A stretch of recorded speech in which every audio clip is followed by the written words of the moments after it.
Bonjour à tous, bienvenue sur la chaîne YouTube Mécanique Sportive, c'est Nicolas. Aujourd'hui je vous présente une espèce en voie de disparition, la petite voiture citadine. Vous avez vu, il s'en fait quasiment plus, j'ai l'impression que maintenant on n'a que des grosses voitures, que des SUV, que des trucs énormes. Et ce genre de petite voiture, ça reste quand même bien pratique pour la ville. On peut se garer plus facilement, c'est assez économique. C'est économique au niveau de l'achat également, et puis c'est bien à conduire et c'est une petite boîte manuelle, la simplicité dans ces voitures, mais ça disparaît petit à petit, beaucoup de marques les enlèvent de leur catalogue, et Hyundai en tout cas l'a gardé. Je vous présente donc aujourd'hui la Hyundai i10 en version N-Line. N-Line, c'est le côté un petit peu sportif de chez Hyundai, et c'est sympa qu'il l'ait mis déjà même sur la plus petite version, donc cette petite 10 N-Line. Je ne sais pas si vous vous rappelez que vous avez vu cette vidéo, mais une fois on était parti dans les Vosges, essayer toute la gamme N-Line, j'avais pu l'essayer rapidement, c'était juste un petit truc sympa. N'hésitez pas à regarder cette vidéo si vous voulez voir ce que ça donne sur des routes montagneuses. Vous tapez gamme N-Line, vous allez tomber sur la vidéo, et c'était sympa, mais je me suis dit, il faut vraiment faire un essai complet, que je vous la présente en détail cette voiture, et c'est ce que j'ai fait. Donc on en parle comme d'habitude, on fait le tour de la voiture, on l'essaye sur tout type de route, je vous présente toutes les caractéristiques et on se fait un petit débrief à la fin. Alors, cette i10 à partir de 12 640 €, ce qui est correct parce que chez Hyundai ils font des bonnes voitures, c'est pas forcément du très bas de gamme, et pour cette version N-Line, 18 500 € environ. À 18 500 €, vous avez quasiment toutes les options. Alors pour moi, la petite chose qui manquerait, c'est le régulateur adaptatif, mais on a quand même le régulateur, on a des feux ici qui vont bien, on a des éclairages de jour, on a des petites touches N-Line avec du rouge là, à l'intérieur, vous allez voir, c'est quand même plutôt bien fini, c'est travaillé. On a plusieurs motorisations disponibles sur cette voiture. On commence également sur les finitions avec de l'Initia, ensuite on passe sur la Intuitive, la Creative et la N-Line. Au niveau des moteurs, on aura du 1 litre ou du 1 litre 2. Le 1 litre, on aura le choix avec un 67 chevaux qui sera disponible en manuel ou en automatique. Le 1 litre 100 chevaux, comme on a aujourd'hui, seulement disponible en boîte manuelle. Le 100 chevaux qui est plutôt sympa et agréable à rouler. Et ensuite le 1 litre 2, 84 chevaux qui sera disponible seulement lui en boîte manuelle. Au niveau des couleurs, on aura le choix entre 9 couleurs. On aura une petite série spéciale pour ce blanc polaire. Sinon, on aura un autre blanc qui sera spécifique en option. Et le biton, on peut avoir par exemple le tout en noir et les rétros en noir. Ça, c'est seulement les 3 options qu'on aura. Sinon, tout est dans les packs. Et ça, c'est ce que j'aime bien chez tout ce qui est côté asiatique. On retrouve chez Mazda, chez Hyundai, Kia, etc. C'est que c'est des packs où il y a vraiment tout quasiment.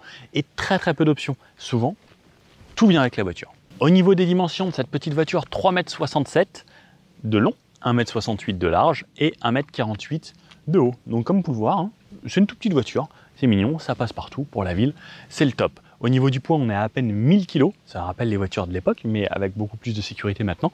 Et le poids, c'est vraiment un avantage sur une voiture. Plus on a une voiture légère, plus une voiture qui va se faufiler facilement, et moins elle va consommer également. Sur l'avant, donc, là-dessous, je vais vous soulever, vous ouvrir le petit compartiment moteur.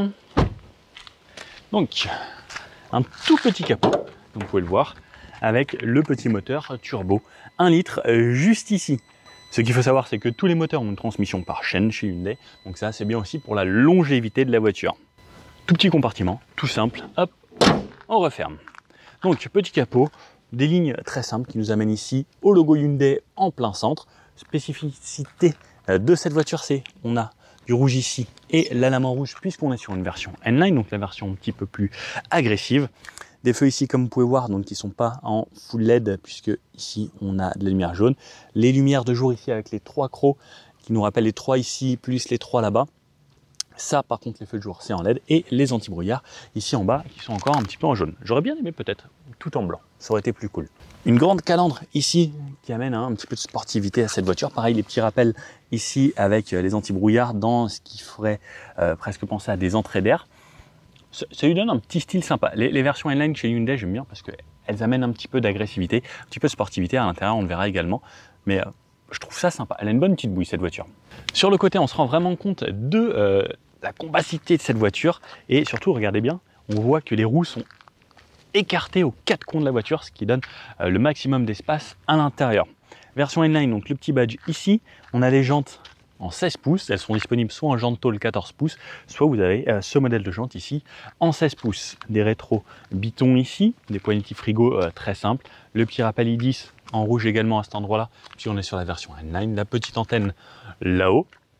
Les roues arrière qui sont vraiment reculées au maximum de la voiture pour laisser de la place pour les passagers à l'arrière.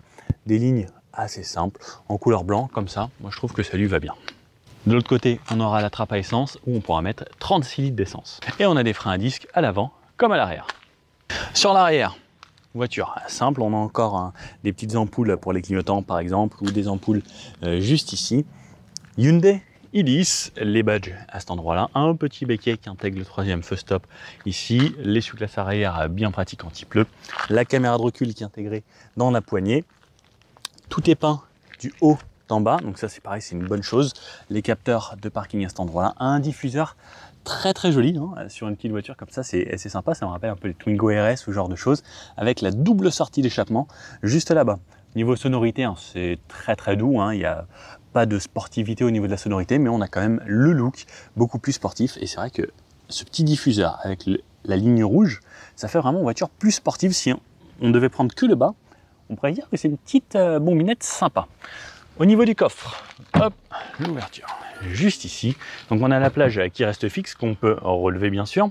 Au niveau du coffre, on a 252 litres de chargement. Ce qui est bien, c'est qu'on a une petite trousse à outils ici, avec un scratch, et en dessous on a notre petite roue de secours avec notre cric. Enfin, c'est une petite galette, mais c'est toujours pratique. Moi je suis quand même fervent adepte de la galette parce que quand on crève, bah au moins on peut repartir parce que sinon on déchire le pneu ou autre. Le kit anti-crevaison, ça sert pas forcément à grand chose. Bon, 252 litres, qu'est-ce que ça donne? Est-ce que ça rentre ça, 252 litres?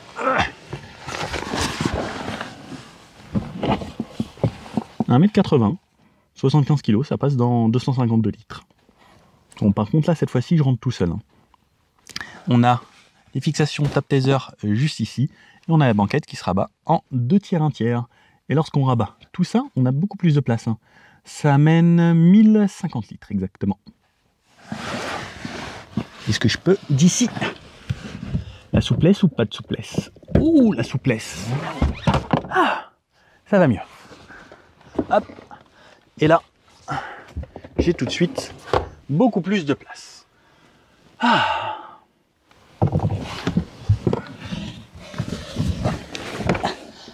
C'est bien, ça me fait faire du sport à chaque fois. Voilà. Bon, lorsqu'on rabat les banquettes, pas de plancher plat, mais ça permet quand même d'avoir beaucoup plus de volume. Pour vous faire une idée réelle du coffre. Voilà. 3 sacs. Bon alors, voyons voir ce que ça donne à l'arrière. Donc, là, j'ai les banquettes rabattues. Je relève. Ah. Ce qui est dommage, c'est que les ceintures ne restent pas sur le côté. Bon, pas très grave, mais on a quand même quelque chose que je n'avais pas vu avant. Un endroit pour fixer la boucle et ce qui permettrait également de ne pas gêner. Hop là. Allez, je m'installe à l'arrière. Le siège à l'avant il est réglé pour moi. Moi, je fais 1m80. Eh bien, étonnamment, j'ai de l'espace ici au niveau des genoux. C'est bien. Hein, la banquette est assez haute. Je suis une position bien assise. Alors j'ai une portière tout en plastique, que ce soit ici à l'arrière ou à l'avant, il y a beaucoup de plastique quand même dans cette voiture, mais c'est plutôt bien travaillé, hein, comme on peut le voir ici. Bon, il y a des petites textures et autres. Petit bout d'accoudoir, pas d'accoudoir ici. Et en vrai, moi je suis 1m80, ma tête ne touche pas là-haut. Je suis bien ici, au niveau des pieds, je suis bien. J'ai de la place en dessous du siège, j'ai de la place au mon endroit. Là ici, le tunnel central fait juste, 3-4 cm d'épaisseur, donc on peut mettre ses pieds par ici. Et j'ai de l'espace, franchement, c'est pas mal. J'ai un petit crochet ici pour mettre des cintres par exemple. Les sièges sont un tout petit peu creusés, mais assez larges, donc ça me permet moi d'être confortable dedans et pouvoir bouger un petit peu. Par contre, je pense que niveau maintien latéral, ça va pas être foufou. La place du milieu, alors, il y a les ceintures qui sont montées, celle-ci, sur une boucle. La troisième ceinture, elle est sur la banquette, très bonne chose. Bah, la place ici est ferme, elle est plus ferme que sur les côtés, mais j'ai de la place, pareil, comme c'est monté sur une boucle, ça ne me gêne pas. Au niveau de la tête, j'ai énormément de place également. Et bah, je peux mettre mes pieds ici, là. Vraiment pas mal, hein. Alors, je vous dis pas que je ferai une traversée de la France entière à cette troisième place, mais pour la ville, amener des amis et autres, bah, c'est vraiment bien. On a également les fixations Top Taser et Isofix, comme je disais, sur les 2 sièges d'extrémité ici. Et les vitres manuelles à l'arrière, par contre, très bonne chose, elles descendent totalement. Ça aussi, c'est assez rare. Oh, ça fait du bien quand il y a de l'air. Il commence déjà à faire chaud. Le mois d'août à Paris. Ouf. Allez, c'est parti. Je vous emmène avec moi à bord. Donc, on a une clé. On déverrouille avec la télécommande. Sinon, la clé ici. La portière comme à l'arrière. Donc, tout en plastique. Toujours un petit peu de travail ici, des textures un petit peu. Mais sinon, plastique, j'aurais peut-être aimé au moins cette partie-là avec un petit peu de tissu. Ça aurait pu être sympa. On a les vitres avant automatique électrique ici, plus les rétros électriques. Petit endroit pour ranger un petit peu de choses, des enceintes ici. Et je vous montre à l'intérieur. Allez, je me recule à fond. Alors, voilà le point de vue qu'on a quand on est conducteur. Donc la clé, elle ressemble à ça. Clé Hyundai. On ouvre, on ferme et on peut ouvrir le coffre. Hop, je la démarre. J'avoue, je la démarre pour la clim. Alors, on a toujours ces bruits si on met pas la ceinture avant. Et hop, le Hyundai. Ici, on a un petit écran là. J'ai mal fermé le coffre, mince. Le compte-tour sur la gauche, le compteur de vitesse ici, l'essence là, la température comme on connaît. Si on a bouclé les ceintures de tout le monde, ce qui me reste en essence encore. Le CarPlay, comme vous pouvez voir, mon téléphone est dans ma poche. On a le CarPlay sans fil, donc sur le N-Line. Je crois qu'on l'a sur la version d'avant déjà, le CarPlay. Mais ça, reste quand même un gros avantage. L'écran est super fluide, ça marche bien. On peut retourner ici, on peut retourner au menu de la voiture. Les menus de la voiture font un petit peu vieux comparé à ce qu'on retrouve chez Hyundai, mais on a tout ce dont on a besoin, le Bluetooth, etc. Mais surtout, moi, ce qui va m'intéresser le plus, c'est plus le CarPlay que j'ai en raccourci juste ici, avec Waze, etc. Je peux mettre la clim.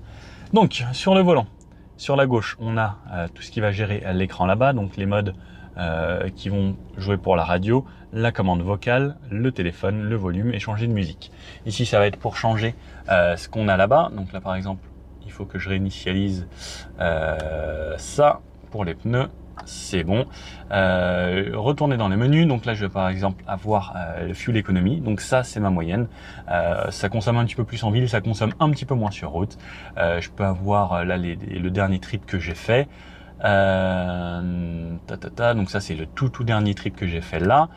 Passer à plein de choses. On a d'autres modes. On peut avoir le régulateur ici, le limiteur.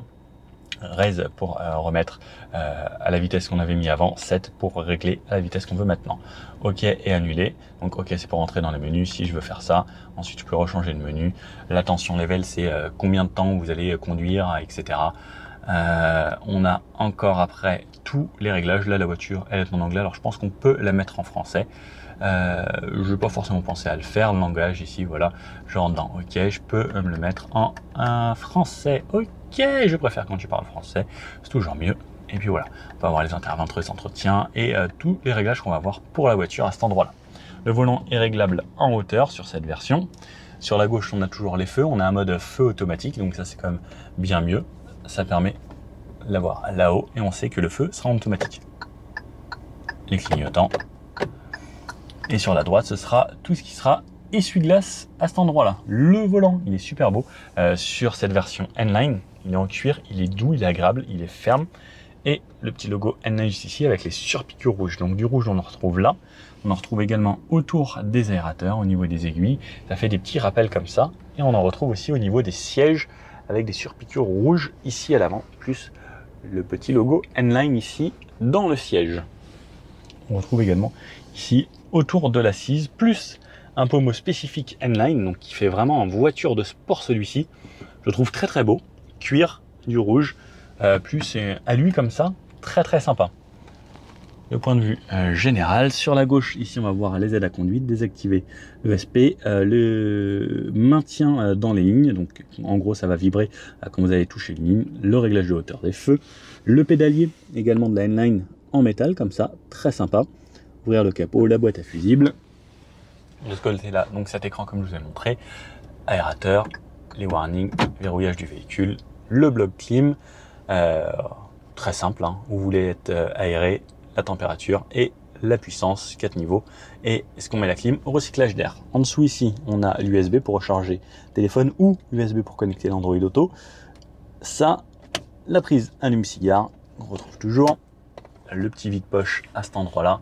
activer ou désactiver le start and stop, les bip bip donc de radar de parking, la boîte 5, elle existe qu'en boîte 5 cette voiture, que ce soit en boîte automatique ou en boîte mécanique, ce sera du 5 rapports. Le débattement est très sympa, on dirait vraiment une petite voiture de sport. Vous voyez, un débattement assez court et qui verrouille très bien. On le sent, c'est un super bon feeling, j'aime beaucoup, on dirait vraiment une petite voiture de sport. Double porte-gobelet ici, encore un petit espace de rangement qui vient se finir au fond ici. Donc tout cet endroit-là, on peut mettre pas mal de petites choses. Là pareil, un petit rangement. J'aime bien, plus il y a de rangement, plus c'est sympa, plus on peut mettre de choses. Enfin, après, plus c'est le fouillis souvent.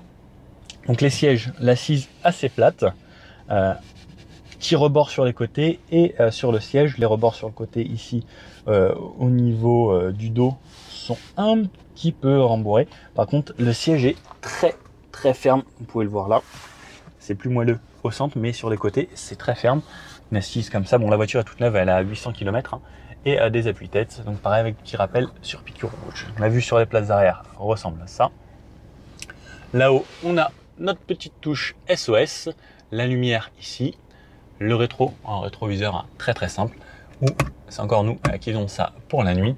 De quoi mettre des cartes ici, très pratique, et le grand miroir. Donc ça, ce que j'aime beaucoup, c'est ce grand miroir. Le micro là-haut pour le téléphone, pas de poignée pour moi, une poignée pour là-haut. Et puis il ne reste plus qu'à les laisser cette voiture et voir ce que ça donne sur la route. Bon allez, c'est parti pour l'essai de cette petite Idis. On commence là sur le parking ici.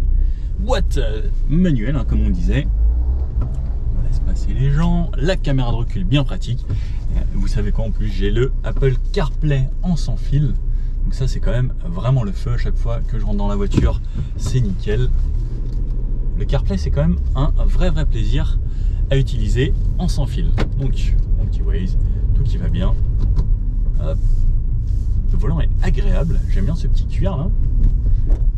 Hop, on ressort d'ici.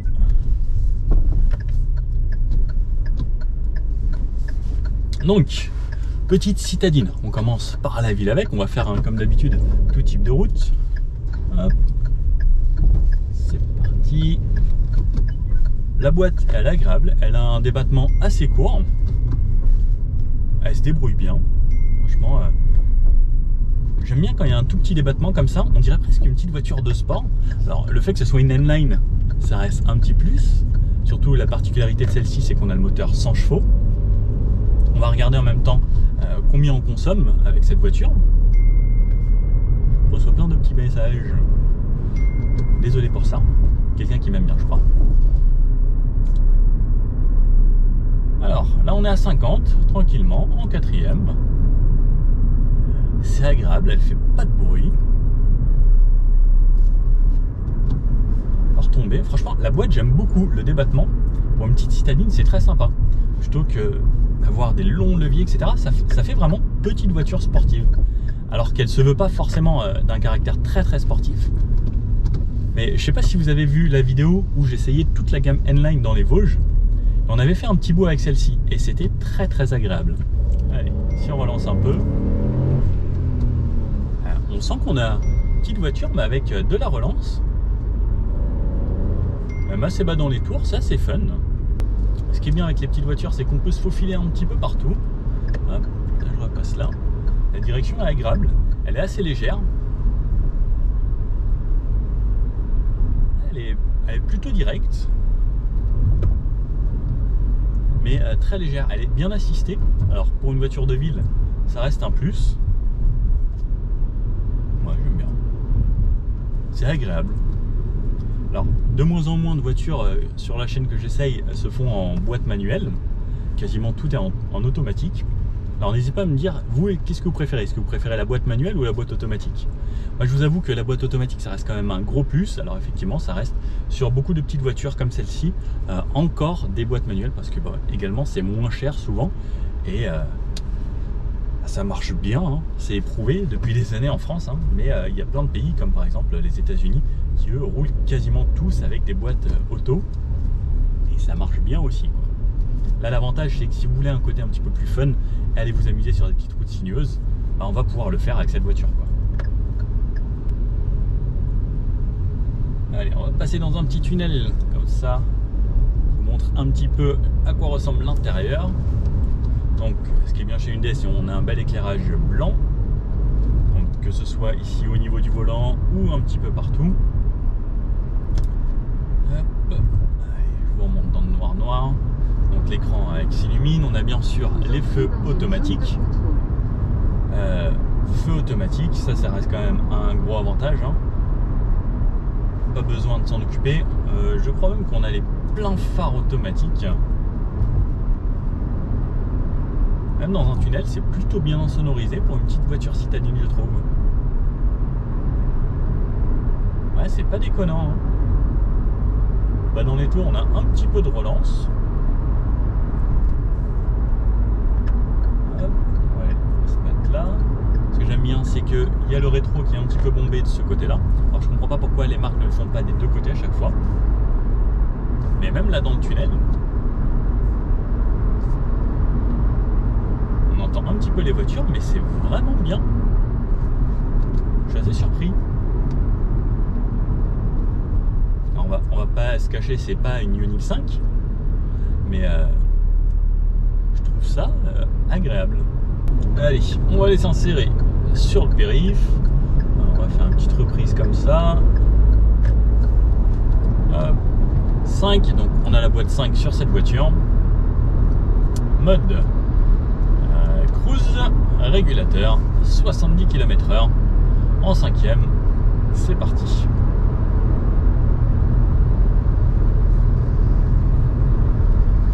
Hop, on double par là. Alors ce qui aurait été parfait, ça aurait été d'avoir le régulateur adaptatif. Malheureusement, on ne l'a pas sur ces petites voitures. C'est vrai que ça aurait été un gros plus. J'en parlais hier avec un ami. On se dit que pourquoi on ne fait pas plus de petites voitures pratiques, mais avec toutes les aides à conduite et tout le confort. Parce qu'on n'a pas besoin d'une grosse voiture au quotidien en vrai. Et une petite voiture comme celle-ci avec toutes les aides à conduite, ce serait juste parfait. Non? Qu'est-ce que vous en pensez? Ça par exemple, avec un régulateur adaptatif, ça aurait été le feu, avec le centrage de voie, la conduite de niveau 2. Mais souvent, il faut se prendre la voiture la plus haut de gamme, la plus chère. Alors c'est ça quasiment avec toutes les marques, hein. Mais les petites entrées de gamme, eh ben, elles n'ont pas le droit à ça. Et je trouve ça dommage, parce que je pense que j'aurais bien aimé une voiture pas chère, avec les assistances, mais qu'elle soit petite. Par exemple, une toute petite 2 places ou une petite voiture légère, avec toutes les aides, bah, ça aurait été un plus. En tout cas, 70, hein, ça va bien. Je suis à 1500 tours minute en 5e. C'est agréable. Je vois que la conso est tout en bas. Donc si on fait que du périph' et que ça roule comme ça, c'est plutôt cool. Après, si vous habitez à la campagne, avoir des petites motorisations comme ça, vous aurez moins aussi toutes ces zones de contrôle comme ici. Mais sur les petites routes de campagne en province, ça peut être vraiment top ce genre de petites voitures parce que ça consomme pas grand chose, c'est léger, ça a des petits moteurs et en vrai bah, ça reste quand même les meilleurs compromis quoi. En ville je faisais une petite moyenne aux alentours de 6 litres 9, 7 litres et là depuis que je suis sur le périph' je suis à 5 litres de moyenne en étant à 70. Alors là le périph' aujourd'hui roule, c'est bien, hein. Le mois d'août, 8 août, c'est assez rare que ça roule bien sur le périph' et là je suis à une moyenne de 5 litres pile poil, c'est plutôt bien. Dans les sièges, je suis plutôt bien maintenu. Ça reste ferme, mais un petit retour ici, pas mal. Les sièges sur l'assise, ils sont pas énormément relevés. Alors pour une citadine, c'est pas forcément utile, mais le maintien est correct. S'il y a un petit peu de virage, je suis assez maintenu si je me cale bien dans le siège. Bon, 70, c'est fait. 90 maintenant. Je monte de 10 en 10 avec mon régulateur. Comme vous le savez, hein, sur la chaîne, moi j'adore les aides. Vous entrez dans une zone de contrôle. C'est fou hein, le nombre de zones de contrôle qu'il y a sur ce trajet. Hein. 90 ici. Je suis à 2000 tours pile poil.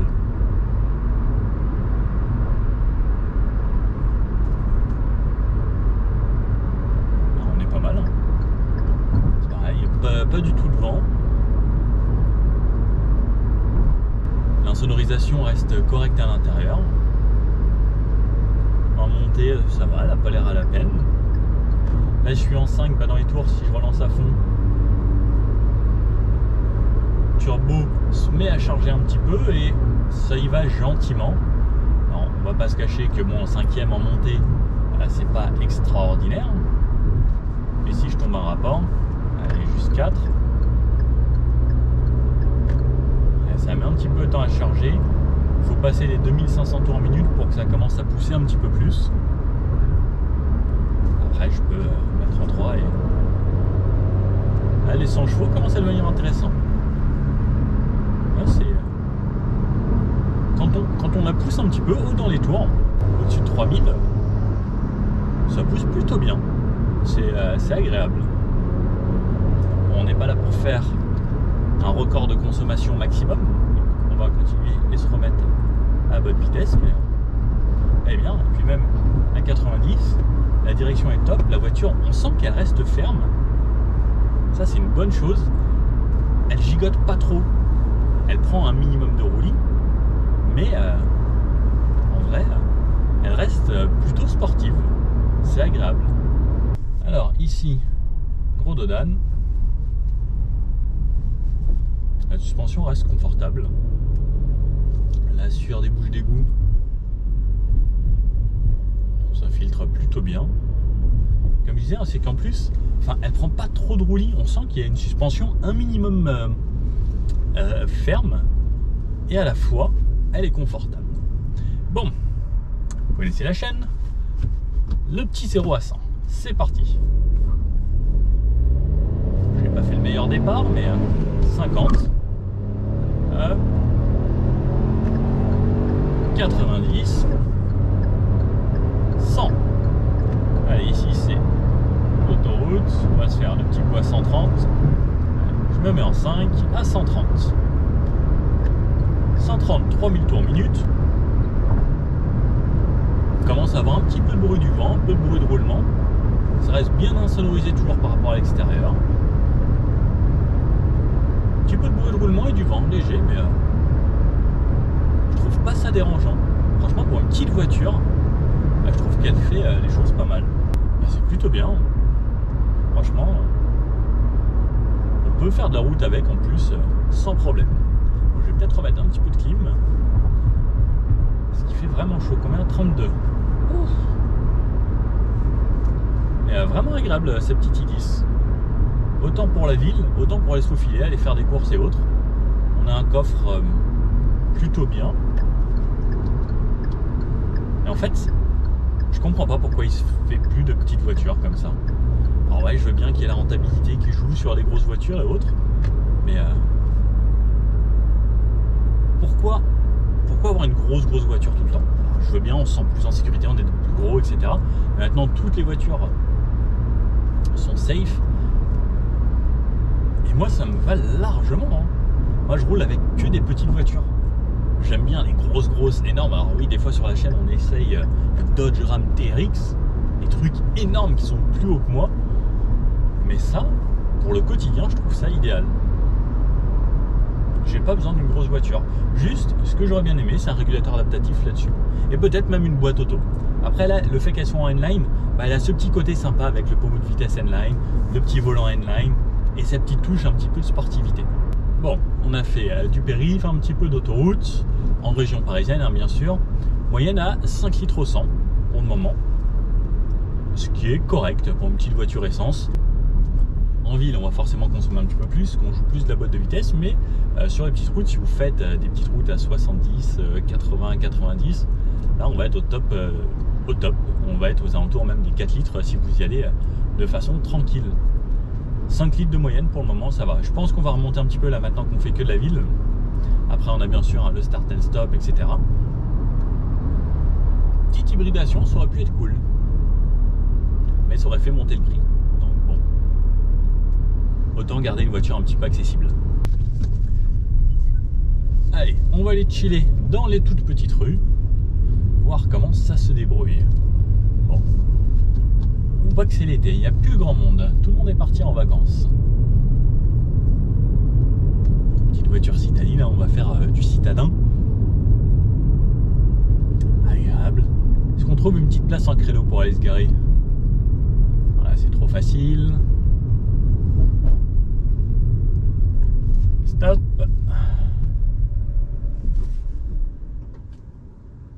Start and stop, c'est calme. Ça redémarre, clignotant. Cette direction, toujours agréable. Le volant est bien, j'aime bien la texture, un cuir comme ça. qui est doux, bien tendu. Il est ferme. Hop.